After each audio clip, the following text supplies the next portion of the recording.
Shalom saudaraku semuanya yang dikasihi oleh Tuhan Yesus Kristus. Kali ini saya akan menjawab beberapa pertanyaan dari orang-orang yang bertanya tentang entah itu sejarah kekristenan, sejarah Alkitab, ataupun dogma-dogma kekristenan. Di sini saya akan menjawab dua pertanyaan dari saudara kita. Ya. Mereka bertanya, apakah Adam itu punya pusar? Dan yang kedua, dikatakan dia bertanya ya, salib terbalik itu apakah salib satanik? Saudaraku yang terkasih dalam Tuhan Yesus Kristus, saya akan menjawab satu persatu. Untuk yang pertama, ya, di mana ditanyakan apakah Adam mempunyai pusar. Mungkin dari sebagian kita ya mendapatkan suatu pertanyaan seperti ini, seperti bisa diibaratkan pertanyaan konyol, tetapi sebenarnya itu pertanyaan yang sungguh bagus. Sebab jarang ya dari kita-kita ini membahas tentang Adam, apalagi sampai yang berhubungan dengan anatomi tubuh, yaitu pusar. Mari kita baca saja saudaraku di dalam Kejadian 2 ya. Mari kita baca bersama-sama. Kejadian pasal 2 ayat yang ke-7. Terus dilanjut ke ayat ke-21 dan 22. Kejadian pasal 2 ayat yang ke-7. Beginilah firman Tuhan. Ketika itulah Tuhan Allah membentuk manusia itu dari debu tanah dan menghembuskan napas hidup ke dalam hidungnya. Demikianlah manusia itu menjadi makhluk hidup. Kita langsung lompat ke ayat 21 dan 22. Lalu Tuhan Allah membuat manusia itu tidur nyenyak. Ketika ia tidur, Tuhan Allah mengambil salah satu rusuk daripadanya, lalu menutup tempat itu dengan daging. Dan dari rusuk yang diambil Tuhan Allah dari manusia itu dibangunnyalah seorang perempuan, lalu dibawanya kepada manusia itu. Puji Tuhan, saudaraku, kalau kita membaca di dalam Kejadian 2 tadi, ayat yang ke-7, di mana dikatakan ketika itulah Tuhan Allah membentuk manusia itu dari debu tanah dan menghembuskan napas hidup ke dalam hidungnya. Demikianlah manusia itu menjadi makhluk hidup.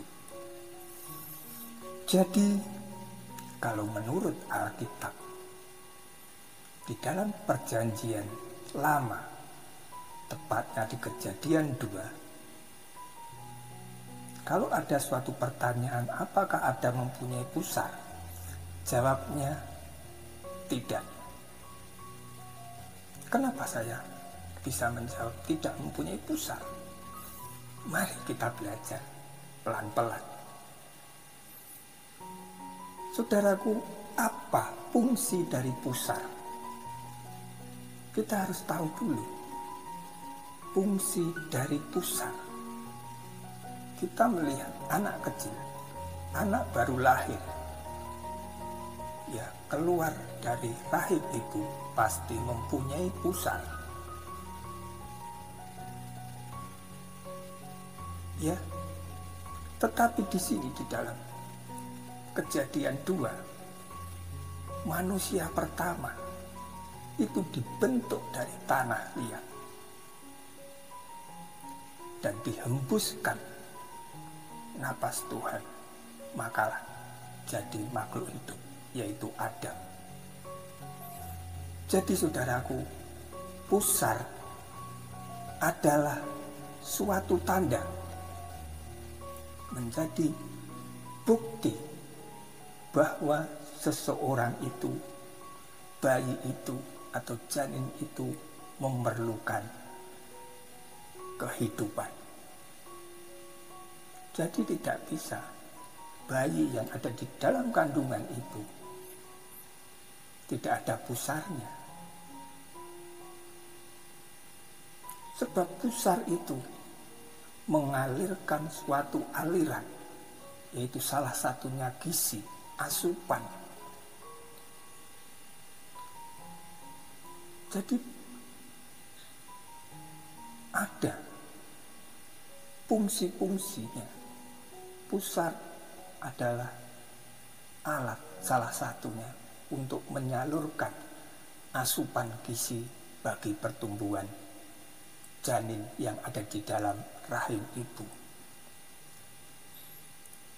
Saudaraku, jadi Adam tidak mempunyai pusar sebab dia tidak dilahirkan. Itulah perbedaan manusia yang dilahirkan dari rahim ibu dengan manusia yang dibentuk oleh Tuhan secara langsung.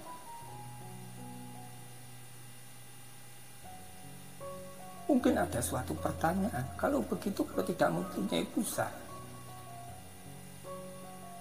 dia menjadi ejekan. Mungkin ada orang yang bertanya seperti itu. Kadang-kadang orang bertanya itu konyol-konyol ya pertanyaannya. Itulah keajaiban Tuhan yang sungguh luar biasa. Mungkin saat Adam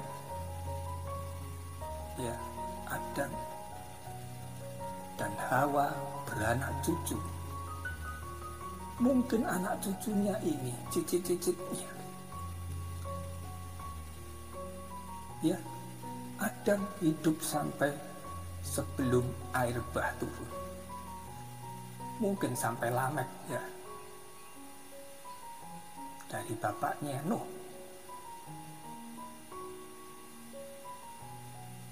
Mungkin dari keturunan-keturunan Adam bisa melihat kok ada suatu perbedaan di antara Adam, begitu juga Hawa dengan keturunan-keturunan berikutnya. Kalau keturunan ya selanjutnya mereka semuanya mempunyai pusar, tetapi kenapa Adam, mungkin juga Hawa tidak mempunyai pusar?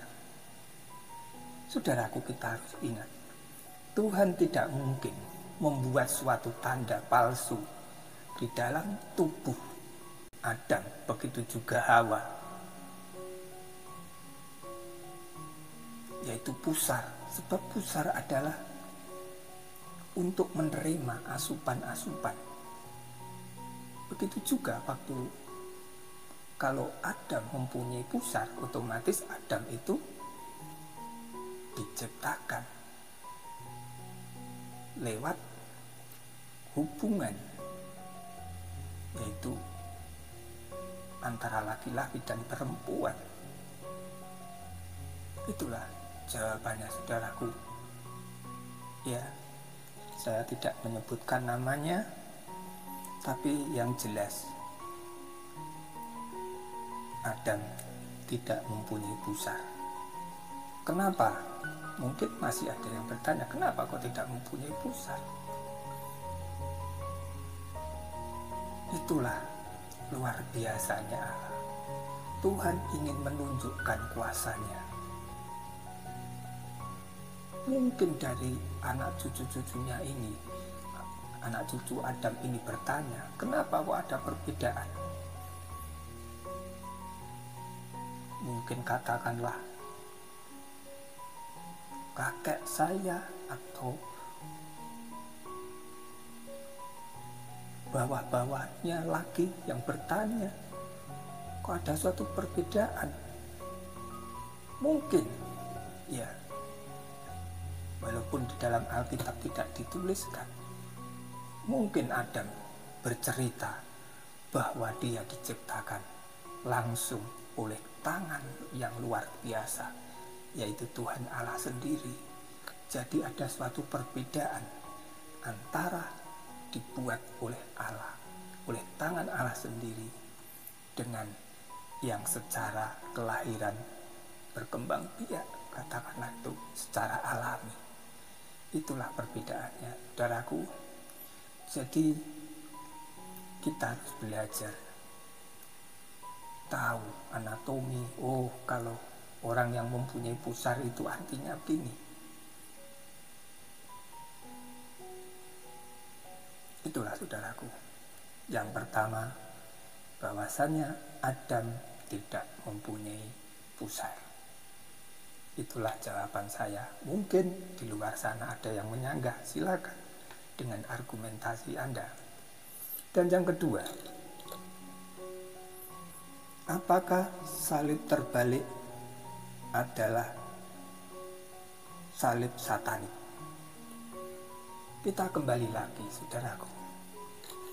Mungkin akhir-akhir ini di zaman modern, kalau kita melihat gambar salib terbalik, kita langsung mengatakan, oh itu salib satanik, itu salib setan.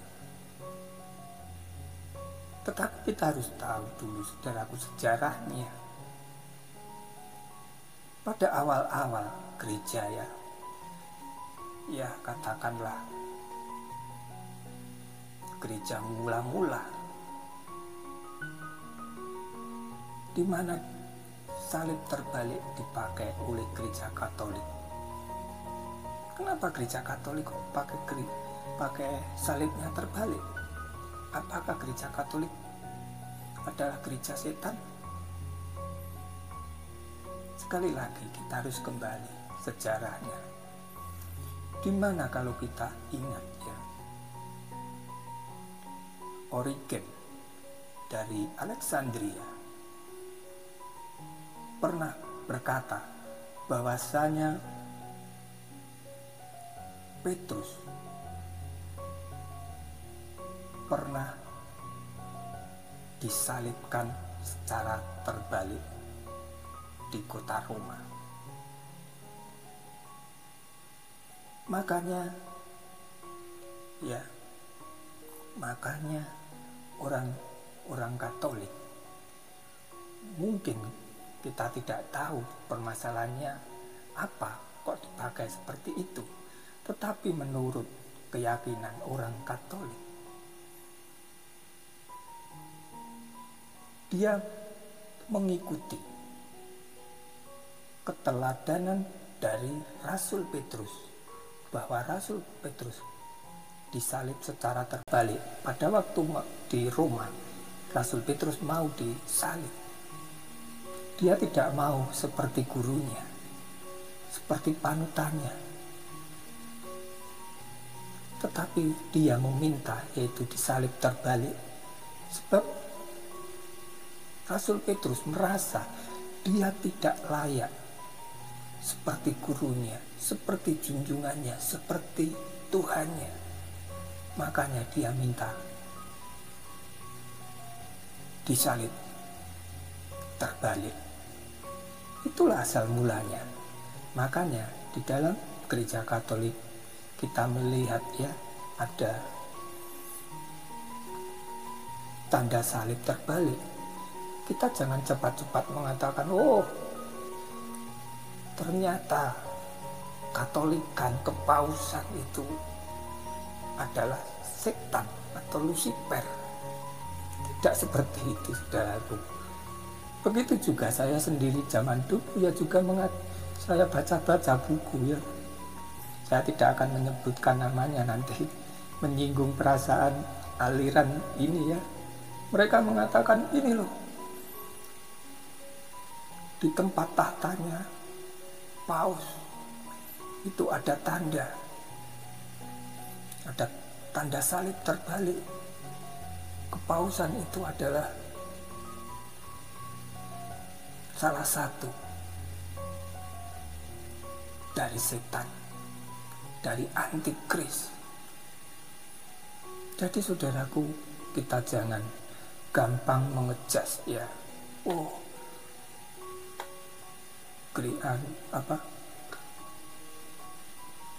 salib terbalik itu adalah lambang antikris. Tidak seperti itu, saudaraku. Awal mula gereja, terutama gereja Katolik, kita bisa melihat. Begitu juga di dalam gereja-gereja ortodok.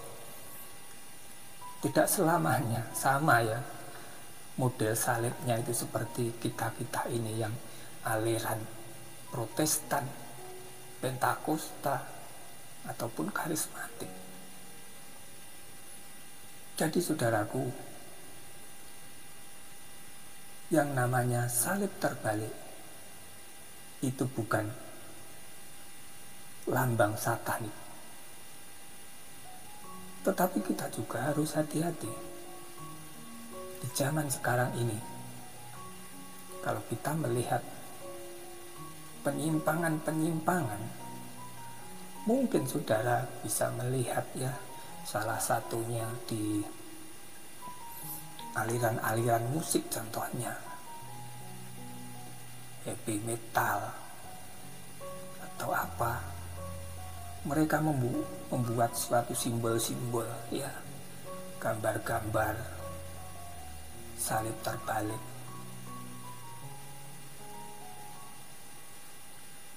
Itu memang kita katakan itu memang roh-roh Lucifer, roh-roh antikristus yang bekerja. Coba salib terbalik zaman modern ini telah disalahgunakan untuk mengejek kekristenan oleh para pengikut Satanik. Itulah saudaraku jawaban saya dari dua pertanyaan tadi. Kenapa saya utarakan di sini? Mungkin kalau saya jawab hanya di dalam ya tulisan, mungkin satu paragraf atau dua paragraf, mungkin mereka kurang yakin dengan jawaban saya. Kalau di sini kita bisa belajar. Mungkin pengetahuan saya masih kurang, saudara bisa menambahi, atau mungkin mempunyai pandangan lain tentang ya seperti tadi Adam mempunyai pusar tidak, kalau saya mengatakan tidak. Mungkin ada yang mempunyai pandangan lain, oh punya ini, gak apa-apa, saya menghargai pendapat kita semua. Yang penting pendapat-pendapat kita sesuai dengan firman Tuhan, juga untuk kemuliaan nama Tuhan Yesus. Amin. Tuhan Yesus memberkati kita semua.